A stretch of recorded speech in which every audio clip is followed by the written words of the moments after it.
We need to start grooming kids like we used to back in the good old days, dog. Cause tell me why the fuck we are raising our generation off of Teen Titans Go, Raven, and Starfire. Like, hello, where's Vanessa from Phineas and Ferb? Where's Dexter's mother? Where's Shigo? Where's Mrs. Incredible? Like, our generation was going to have very fine tasty women. But now I'm just scared for the next one.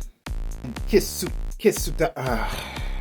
Yeah, I wasn't gonna get that name, but Greg, he wants to know if I think Daniel was holding back in his fight against Chuyi.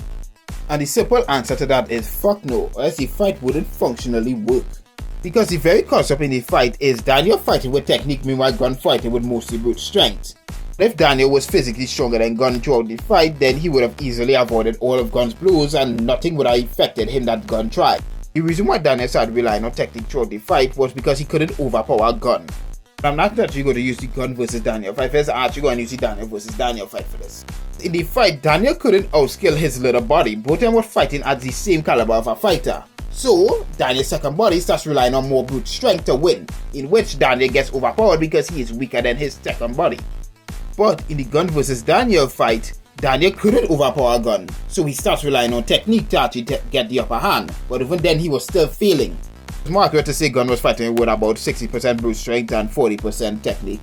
Alongside that, Gunn was also much more superior in brute strength, so Daniel only could have made up for the fight in technique. And for Drip Goku, you are so not wrong. When you sit down and think about the Zero Gens, they genuinely do not do shit.